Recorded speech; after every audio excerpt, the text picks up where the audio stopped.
Estoy con mi amigo Gerardo González Ebenhoff. Él es el dueño, creador de este estilo tan particular de comer que es aquí en el restaurante La Crianza y ya ahora también La Higuera, que son desayunos. Pero la idea de querer platicar contigo, querido amigo, gracias por la entrevista. No, gracias a ti. Es primero saber en qué momento te decides a meterte con Sansón a las patadas con esto del mole de caderas. Y además que hoy, a ver, quiero explicarle a la gente, va a decir, ¿y este loco qué? Bueno, es que esta entrevista la estamos filmando el 1 de noviembre del 2024, cuando además de todo, y entonces fui a hacer programas a Guaquechula, entonces por eso estoy así, se los quería explicar. Pero otras, ¿por qué, en qué momento, después de que empiezas a hacer mole de caderas, hoy 2024, estás, yo creo que en una lista ya de los primeros 5 de todo Puebla, con el platillo más rico que hay, y no es fácil darle a los salud. Y no es fácil darle al mole de caderas. ¿Por qué? ¿Qué hiciste? Pues mira, te voy a platicar. Nosotros en el mole de caderas, yo particularmente, es un platillo que le tengo mucho cariño. Y le tengo mucho cariño porque lo conocí desde muy chico en Tehuacán. Tengo recuerdos de Tehuacán asociados siempre al mole de caderas porque íbamos a unos ranchos ahí. En esa hacienda a la que íbamos precisamente se ejecutaba alguna matanza hace muchos años. Y la verdad es que es un plato que siempre le he tenido mucho aprecio. Y cuando abrimos el restaurante hace algunos años ya, pues la verdad es que le pusimos mucho empeño. Y como nosotros somos creadores de animales, le pusimos mucho empeño a la crianza de la cabra, ¿no? al formato de crianza de la cabra, que era específicamente hacerlo en la zona de la Mixteca poblana, en la zona de Santa Inés Aguatempan, que es una zona que está muy enclavada en la Mixteca, y que cumple pues con todos los requisitos de pastoreo que se necesita para este plato. Y nosotros estas cabras que criamos, las criamos con una alimentación que es una alimentación de campo abierto, o sea, de puro pastoreo, que se le llama técnicamente transhumancia, ¿no? Transhumancia. Ese tipo de técnica quiere decir que vas moviendo a las cabras a diferentes zonas de pastoreo y eso hace que la cabra, las grasas de la cabra y el sabor de la carne tengan un sabor muy especial por lo que lo alimentas. Es muy conocido, ¿no? Los productos cárnicos saben a lo que se alimentan los animales. Y la Mixteca tiene cerca de unas 500 especies diferentes en sus terrenos, que son terrenos semidesérticos. Y la historia lo que nos dice es que la crianza de la cabra era esa, básicamente. Cuando la crianza de la cabra ya es cebada con granos, con otro tipo de cosas, pues la carne proporciona grasas diferentes, que para nosotros no es del gusto gastronómico que nosotros buscamos. Entonces, por eso tenemos tanto cuidado en la cabra. Esa yo creo que es una de las partes más importantes. Y la otra, pues bueno, que es hacer el guiso, los caldos, hacerlos con los chiles adecuados, ¿cómo se llama? De la zona, de la región. Evidentemente usar el guaje, porque hay una variedad de guajes impresionantes. Guajes hay en Puebla, hay en Oaxaca y hay en Guerrero. O sea, el guaje es en México una planta, es un tipo de planta que se da en muchas variedades. Pero utilizar el guaje de la región, que es de la región de la reserva de la biosfera, de lo que es la zona de Tehuacán, el desierto de Tehuacán, es importante también, al igual que los chiles, el tipo de jitomate, etcétera, para poderle dar un sabor al caldo, que es el que buscamos, y ya con la combinación de la grasa de la cabra, lograr una muy buena, un muy buen sabor, que es lo que buscamos, ¿no? Pregunta técnica de un ignorante.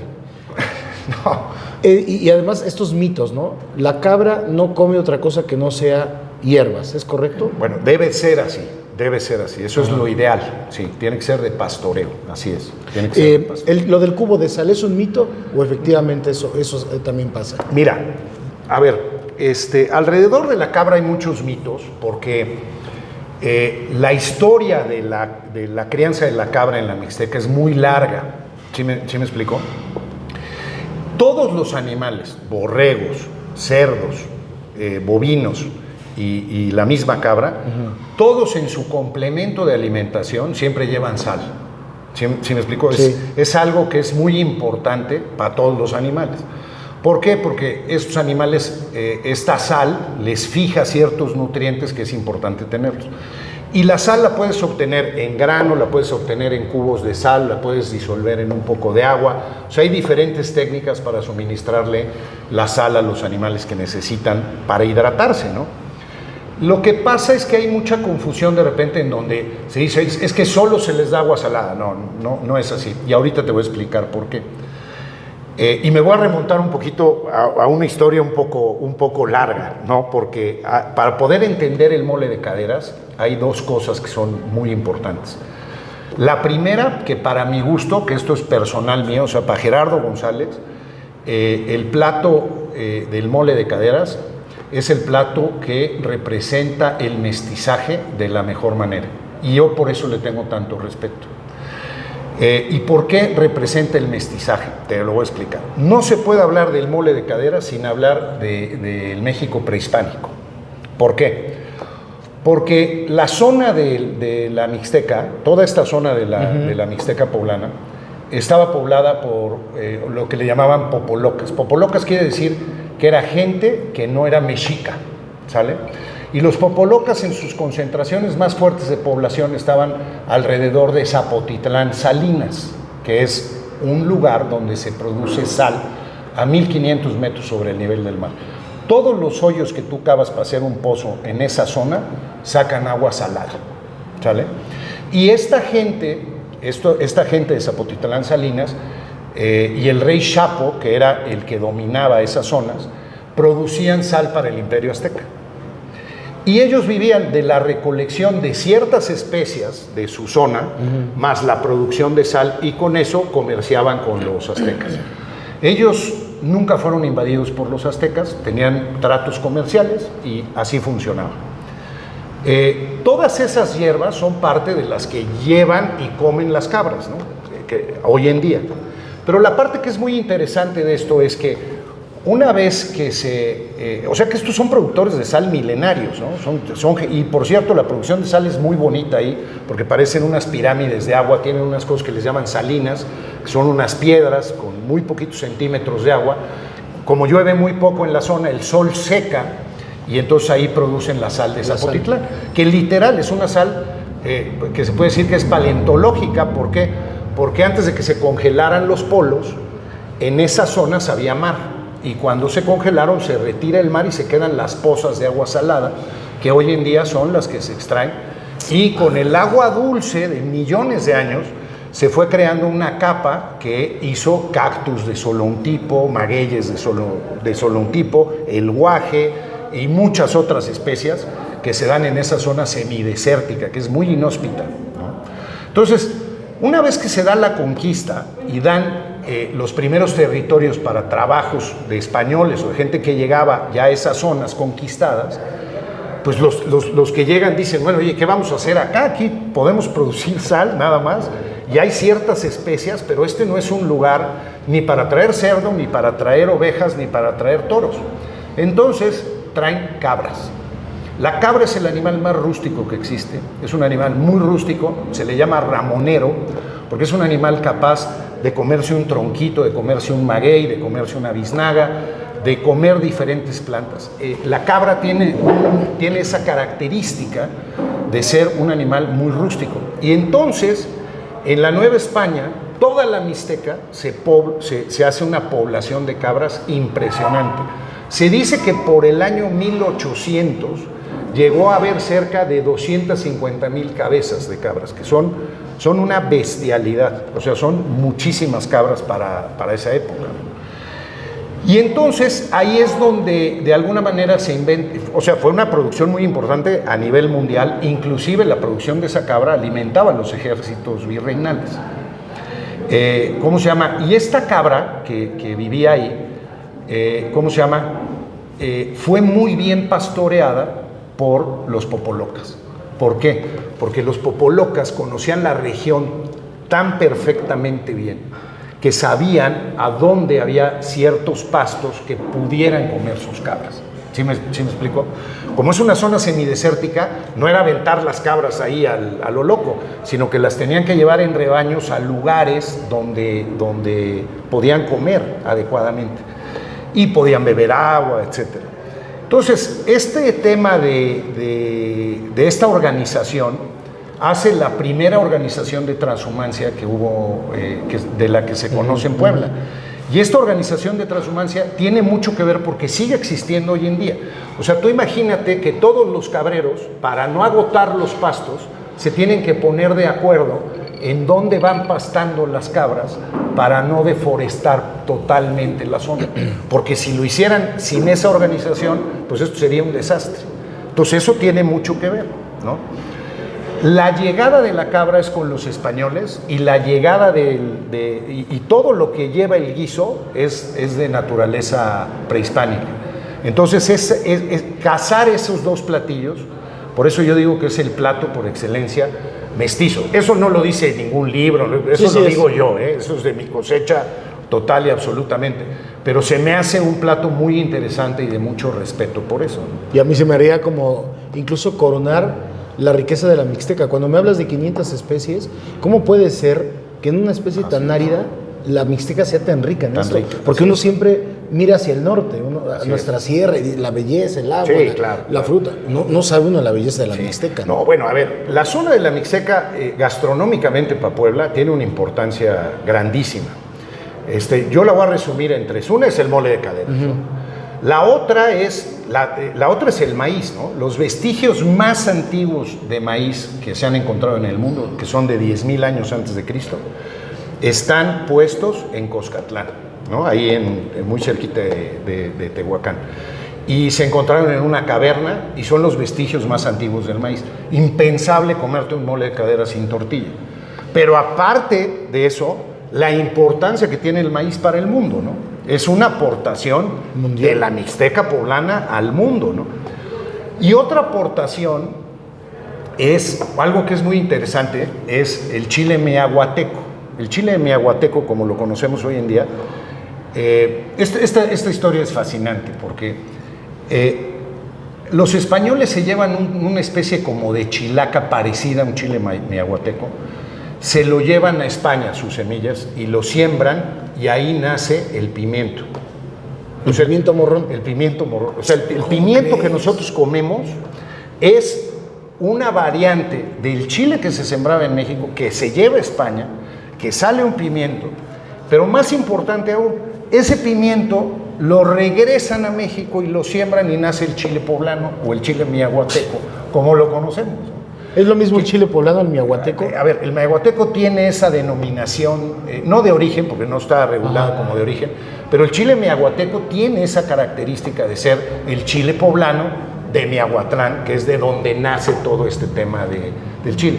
Inclusive el chile poblano, en épocas virreinales no se le conocía como chile poblano, se le conocía como tornachile, porque había ido y regresado a México, ¿no? Entonces, pues imagínate la importancia que tiene la Mixteca poblana en esto, ¿no? Ahora, en la producción, o sea, gastronómicamente tiene una importancia grandísima. Pues imagínate nada más, mole de caderas, chiles, el chile miahuateco, el maíz, chile poblano, el maíz, el asentamiento de la cabra en México de una manera impresionante, porque fueron grandes productores de cabra. Y pues bueno, vaya, y todas las especias que hay, que son muchísimas, dentro de ellas pues el guaje, pero también hay menta, pero también hay otras que los nombres son un poco complicados, pero bueno, pues es impactante, ¿no? Y cuando tú llegas ahí, por ejemplo, estos órganos que hay, que les llaman ellos los viejitos, que tienen una fruta arriba que se llama garambullo, cuando vas por Zapotitlán, en la zona mixteca, ves que está llena de estos. ¿Es un rojo? Tiene un fruto rojo arriba, y esto es un cactus, ¿no? Tienen variedades de cactus únicas en el mundo, que solo se dan ahí, variedades de biznagas que solo se dan ahí. No, la mixteca tiene una importancia, la mixteca poblana, la oaxaqueña y la guerrerense. Oye, entonces, y es una importancia gigantesca. Sin una gota de agua. Con muy poca agua, muy poca agua. Pues esa es la chulada. Ahora, la cabra, cuando se producía en épocas virreinales, para conservar la carne, se salaba con la sal de Zapotitlán. Y en la transhumancia que había para llevar las cabras hacia los mataderos o las matanzas que se daban en Tehuacán o en Guajuapan de León, Oaxaca, casualmente para llegar a Tehuacán, la última estación de paro de las cabras, pues era Zapotitlán Salinas. ¿Y qué tenían en Zapotitlán Salinas? Una escasez de agua dulce tremenda, pues las cabras bebían agua salada. ¿Sí de ahí viene. De ahí viene realmente el mito de que solo se les daba mezcal y solo se les daba... A ver, todos los animales necesitan beber agua.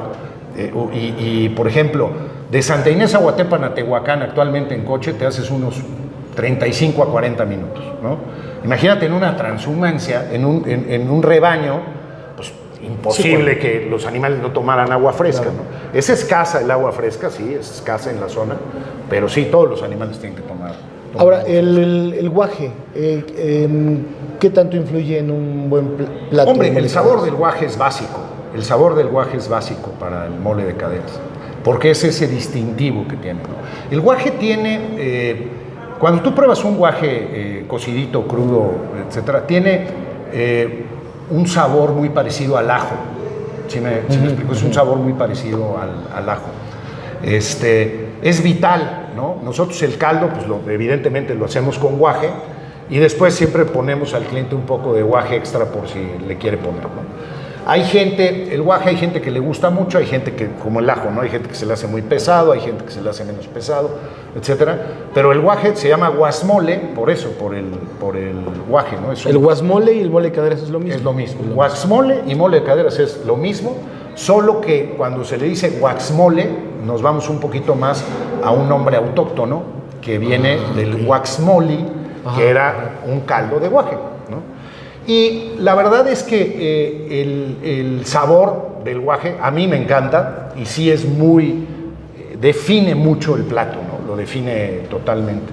Ahora hay otra cosa importante, por ejemplo, esa sal con la que estas cabras, una vez que se sacrificaban, las cabras se les ponía este salado para conservar la carne, que se conoce hoy como el chito, ¿no?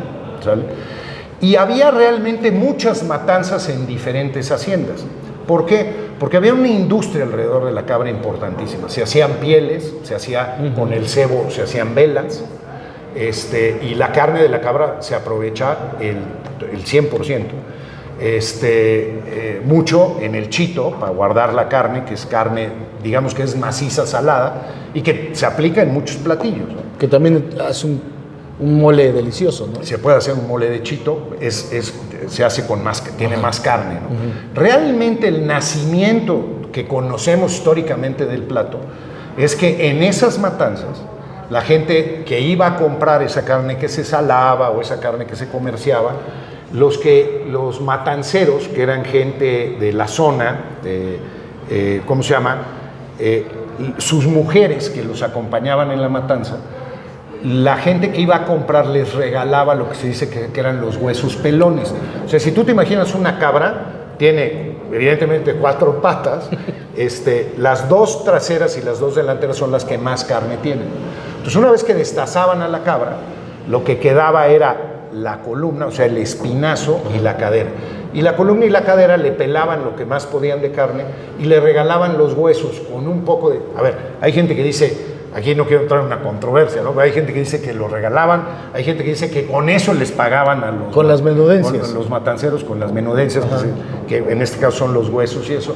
Y se quedaban ellos estos huesos y las mujeres magistralmente cocinaban un caldo donde metían los huesos y ahí nace el mole de caderas o el guaxmole con esos huesos y que hoy en día pues, es el plato que comemos.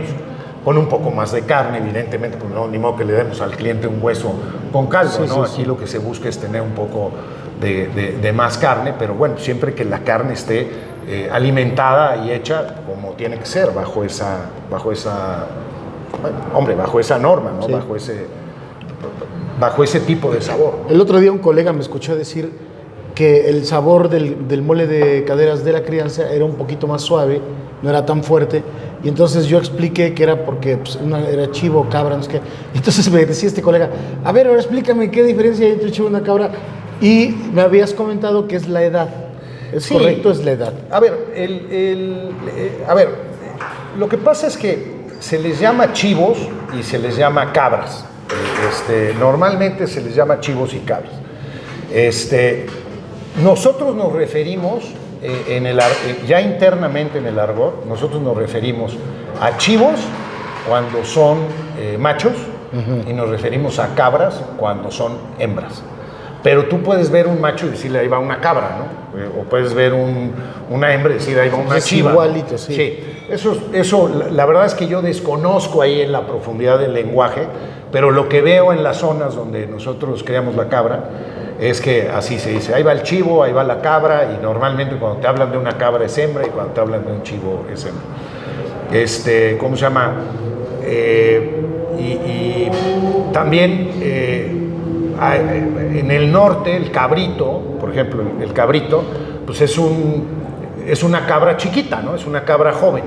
Por ejemplo, el cabrito de Monterrey tan famoso, es una cabra, es un cabrito, le dicen cabrito porque es jovencito, ¿no? Es un animal a lo mejor de 2, 3 meses, ¿no? Que ya terminó de hacer su mama y empezó a iniciarse en los pastos, y ahí es donde se ocupa el cabrito.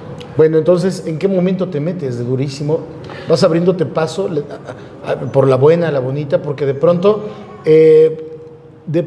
parecía que este platillo es un platillo que evidentemente no es para todos los bolsillos. Okay. Sin embargo, tú has mantenido un precio, me parece, bastante razonable en comparación de otros. Y de pronto ahí puede haber una confusión, decir, no, es que se me hace que está barato porque no, o sea, aquí hemos comido todos los años desde que empezaste, y yo le puedo decir a la gente que es delicioso y que es un auténtico mole de caderas. Sí, claro, sí. A ver, nosotros respetamos la receta tradicional.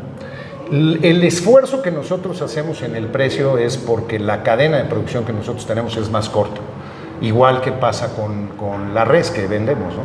Nosotros tenemos buenos precios de carne y tenemos buenos precios de cabra, y buscamos que el platillo esté abierto a la mayor cantidad de gente. Porque tú crías, o sea, exactamente. Es el origen del nombre de este restaurante. Es la crianza, exactamente. Sí, nosotros estamos involucrados totalmente en la crianza de la cabra, del toro, de la vaca, básicamente. Nosotros no criamos cerdo, no hacemos cerdo, no hacemos pollo, no hacemos borrego, o sea, pero sí estamos en el tema de la res y de la cabra. Ahí sí lo conocemos y lo sabemos muy bien, lo sabemos hacer. Tienes un platillo que también es una opción del mole de caderas, que es hacer tu carne al mojo de ajo. Exacto. ¿Esto cómo se te ocurre? Bueno, es un platillo que ya está instituido, existe en Puebla ya desde hace mucho tiempo. Yo no lo conocía. Que es el espinazo al mojo, que es una variante del mole de caderas, y es un espinazo de la misma carne de la cabra, que se hace al mojo de ajo. Y es muy rico acompañarlo con guacamole. La combinación es perfecta, sí. Es muy rica. Y lo sirves en cuando es el mole de caderas, te sirven una tortillita con pepita. Sí. Luego hacemos un taco para chopear. Tú ibas viendo. Ahorita echamos un molito. Pero sí, es un taco que le decimos que es un taco para chopear, digamos. Ajá. Como si chopearas una concha aquí en el caldo. Y lo que hacemos ahí es que tenga, que es la tortilla de mano, puesta con guacamole, con pepita de calabaza, con guaje, con la salsa, con parte de la salsa concentrada que se usa para los chiles que se usan en el mole de caderas, cebolla y nada más. Entonces ese taquito lo preparamos en mesa para que te quede tu taquito con tu mole de caderas, que es una combinación. Ese es un plus, también por eso encanta el mole de caderas. Sí, es rico. La verdad es que el mole de caderas solito, con tortilla, con el taco, como sea, es un plato muy rico. A ver, ¿cuál es lo correcto? ¿Se come o se toma? A ver, ¿se come y qué opciones es? ¿Qué es lo correcto de echarse? A ver, hombre, yo tengo que decir que es el mezcal. Bien, órale. Tengo que decir que es un mezcalito, para irte pasando la grasa y eso. Un mezcal creo que es Lo mejor. lo que mejor le queda a un mole de caderas, porque también es una zona productora de mezcal. De mezcal. Fíjate que hay un libro ahí de esto, de las historias y las narrativas que hay sobre el mole de cadera. También en la zona se prepara un pulque para el mole de caderas. Hay un pulque que se prepara. También está interesante eso. Natural. Es un pulque natural de la misma zona donde se cría la cabra, ¿no? Y en los pueblos, en la zona de la Mixteca, hay mucha gente que te lo sirve con un pulquito, ¿no? La temporada como tal tiene un fin, porque tú puedes seguir criando. Sí, la cabra, mira, ¿no? Pero, a ver, ¿por qué? Qué buena pregunta esta, porque la gente nos pregunta siempre, oye, ¿por qué es estacional? O sea, como el chile es estacional, ¿por qué es de temporada el mole de cadera? Bueno, en la historia esta que te acabo de contar de todas las cabras y eso, conforme va llegando la modernidad, el número de cabras va disminuyendo y el número de matanzas va disminuyendo, hasta que queda la matanza más famosa que existe hoy en día, que es la matanza de Tehuacán, que se realizaba en la Hacienda Grande originalmente, pero antes se realizaba en muchas haciendas. ¿Por qué es tan importante esta matanza? Tiene básicamente dos razones. La primera razón es porque los dueños de los rebaños de cabras bajaban en esta temporada, más o menos por ahí de entre el 15 y el 20 de octubre, a que sacrificaran sus cabras para tener dinero para el Día de Muertos, porque es una festividad importantísima en la zona. Entonces la gente quería comerciar sus cabras. Esa es la primera razón. La segunda razón por la que es, de temporada, es que la época en que más puede llegar a llover en la Mixteca es septiembre. Entonces septiembre es donde encuentras la mayoría de las especias que se le tienen que poner al producto. Y también se acerca la temporada de invierno, donde tú ya es necesario que vendas tus cabras, porque si no vas a tener un problema de alimentación el resto del invierno hasta marzo. ¿Sí me explico? Yeah. La zona va a empezarse a volver tremendamente inhóspita de inicios de, a lo mejor finales de noviembre, diciembre, enero, que ya son secas, porque ya no llueve, el frío encrudece también ahí en la Mixteca, y entonces se secan muchas especias, es más difícil mantener a los animales, entonces la gente necesita venderlos. O sea, hay un ciclo de producción en esto que es muy importante entender, que por eso es un platillo de temporada. La naturaleza es bien sabia, ¿no? ¿Qué sabia es la naturaleza?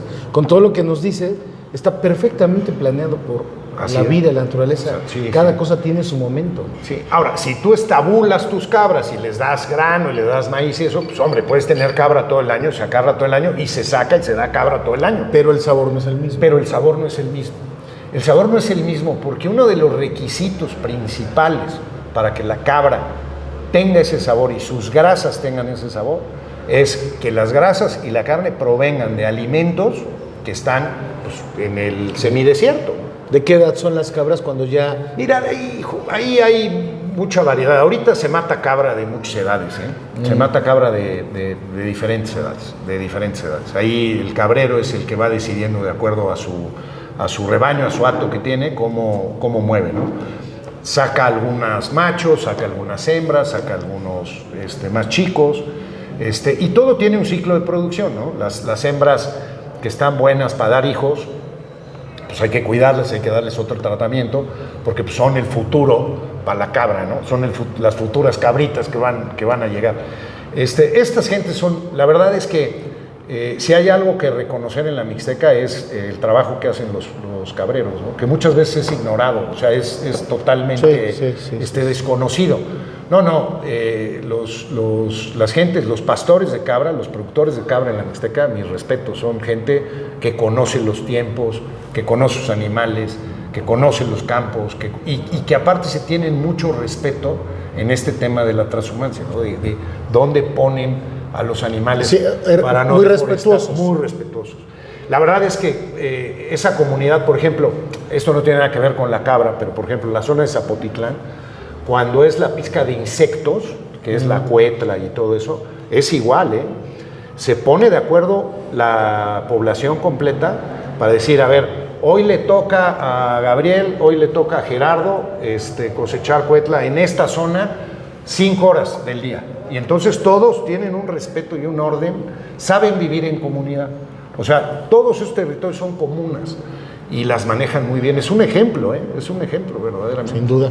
¿Cuándo termina tu temporada aquí en la crianza? Nosotros terminamos a principios de diciembre, la primera semana de diciembre. Bueno, 7, 8 de diciembre. Todavía nos da buen tiempo. Por ahí nos da tiempo para todavía probarlo. de Pues muchas tener- felicidades, Gerardo, porque la verdad es que yo vine el día que hiciste el primer año el mole de caderas.